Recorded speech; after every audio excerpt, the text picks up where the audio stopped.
know if you caught it. No, I didn't see what it was. Let's quickly ask her. Oh, there we Counter go. spell. It is a counter spell. Cool. I've seen Tempo Mages playing a lot of different secrets lately. It's actually really hard to get value out of Mere Entity, which was like such a common secret to play, because most classes are playing smaller creatures now that don't deal with it well. Ooh, the Flamewaker draw. With all these spells in hand, there's a lot of damage this turn. This is Devastating. lethal, but it's quite a bit. I imagine he's gonna. So what does he have right now? He's got 3 on board, plus each spell is another 4, so that'd be 7, plus 4. Gonna invest the other scientist. The counterspell really helped him last turn by blocking the quick shot.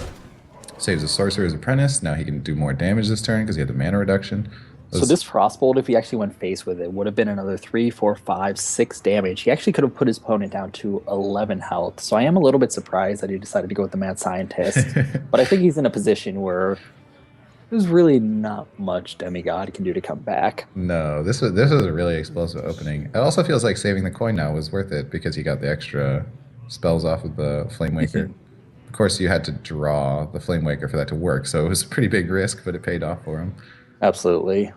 Now, a Knife Juggler, Unleash the Hounds could have been something to be worried about. But again, that's enough. The Hunter. Okay, so what the Hunter's done here, it looks really funny to go face when he has 4 creatures on the board. But the Hunter is just saying, I have to keep up in damage to have a chance to win, because there's no way I can trade with the board. So he's playing to his out, which is that he actually has to kill the opponent. So I think actually by quick-shotting here right now, putting his opponent to 16, the following turn, a possible Unleash the Hounds kill command. Oh, that's true. No, that still wouldn't actually be enough, because then the absolute maximum amount of damage would be... Does the mage kill here? It doesn't even play the other Flamewaker, so I guess he has it, yeah. Indeed. So that was good by Demigod. He actually gave himself a chance in case for some reason the mage decided to play 2 other minions. It would have set him up for lethal. Yep. But with a start like that from a Tempo Mage, there really is not very much that you can do. The Tempo Mage just kind of runs away with it from the very beginning. Yeah, I do think that was well played by the Hunter. It just wasn't going to work for him. Honestly, the Huffer was a really bad animal companion on the earlier turn.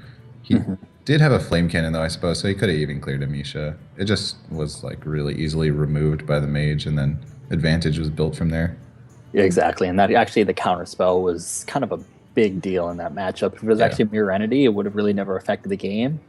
Yeah, and Demigod actually would have had the chance to come back from that, but that counterspell really shut him down to a point that it was just over from the beginning.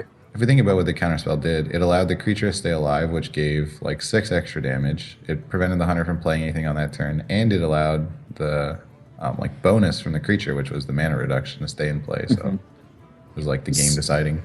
So Talon has Warlock, which we saw was Arena Warlock, and an unknown type of Paladin left, while Demigod has his Shaman and his Hunter still.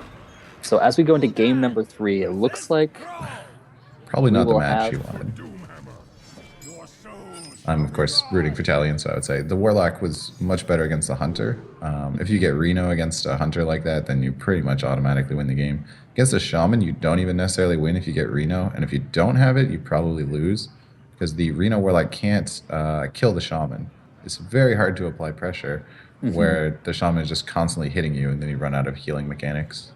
Absolutely. The Arena Warlock really, really needs some of its early game in order to stay in this.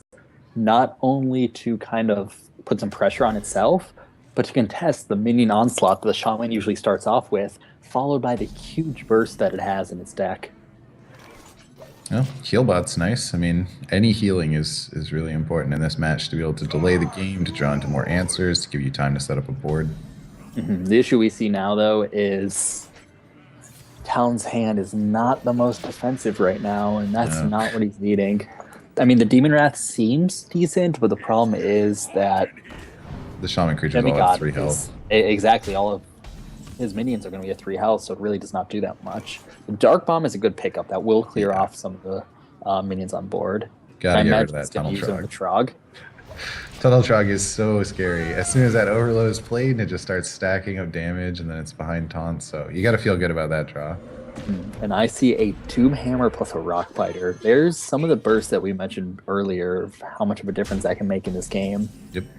And without getting overloaded on turn 3, he's going to have the ability to coin out that Doom Hammer, get it out as early as possible, because it does take 4 turns in order to get its full value out. So the earlier you get it out, the more effective it is. Implosion was a pretty nice pickup. If he rolls 2, though, he's going to feel really bad about it. Ooh. Now I think both... you're jinxing your fellow Canadian. Yeah, here. no kidding. Sorry, Talion. Both creatures remain on the board, doing 4 extra damage. He's going straight for face with this Doom Hammer.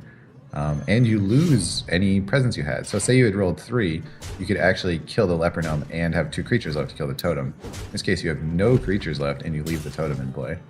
So I imagine his only choice now is Healbot. He's going to have to try... Oh, that's a big pickup. Yeah, definitely. Question is, I think he might be dead. No way. I mean... If he Healbots, he would be alive... But if you for some reason decides to use a Shadow Flame here or Demon Wrath... It is definitely tempting to use a Demon Wrath here. Because it would leave your board, it would clear off his spell power. But you have to, you have to feel pretty nervous when he's gone face that much already. Safe play by Italian. So we see that he has 10... Well, let's see how much damage he has available. He has 3 from... That's the... I think he has 15 because he'll be overloaded as well. But he actually has the Lava Burst. Yeah, so it's or Lava Shock, I'm sorry. Oh, yeah. So he can actually get an additional 3 from that. So he would have 18 damage. Well, so this becomes an interesting condition here where the Shaman should go face, because if the Warlock does not have Reno, then the Shaman will just kill him next turn. But if you do that and he does Reno, you've used up all your damage. So you can try to do this thing where you do a bit of damage and you like set up to actually one-shot kill. That way you're not wasting your burst. And if he Renos, you still have damage for later. Now, one thing I would have liked to see, which again is kind of an argument as whether or not it was good or not, is using that lava or the lightning bolt while he still for sure has the totem up, because he would have actually been able to use a lava shock to get rid of that overload anyways. So whether or not it's a difficult choice, because now he might want to be saving it so that way the Reno Jackson doesn't come out prematurely. But this Lotheb will shut down quite a bit of this damage. Yeah. Lotheb's pretty smart here, where you probably know your opponent is making that play to save their burst damage. You need to take a little bit more so that you're getting the most value. If you Reno now, you're just going to get hit pretty hard and you're kind of at the same health right away again. Oh man, that's a pretty good Flame Tongue Totem right now. It gets full value, which is a very rare thing in this kind of matchup. If he picked up the Taunt Totem, this would be so awkward for the Warlock, because you end up on a turn where you need to heal and clear the board at the same time. And there it is. He gets the Taunt. The 1 in 3. That was huge. The question is, now this is actually a pretty difficult choice, is would you take the 2 dude... Would you clear the Lotheb? Would you use all the charges and go face? Force him to have that Reno Jackson? I think it's necessary right now. He does decide to go for it, but this really in. There's going to be a lot of... So this forces Reno, yeah. There's going to be a lot of damage next turn. That's like 17 plus the spells. You still have spell power. That's a lot. And I mean, it's coming to the point where the Reno might actually not even be enough. It was a huge Reno, but there's Shaman has so much damage, and the Shaman has never been hurt yet, so he has all the time in the world. And the Zombie Chow actually was hurt, because it'll give him more options to clear the board off. I don't think this is lethal, but it's really close. He's got 17 plus 4, so 21 plus 6. He's got 27 damage. Wow. Did you just do it? I mean, there is the Jiraxis that you could think about, but that actually can't come up yet. And you know Healbot's been played. Imagine you just go full out here, right? Leaves you the option to get some better draws next turn. Here, saving a little bit of your burst. Yeah. Because yes, the spell totem dies, but the question is whether or not that 2 extra damage with your hand right now can make a difference between drawing 2 cards.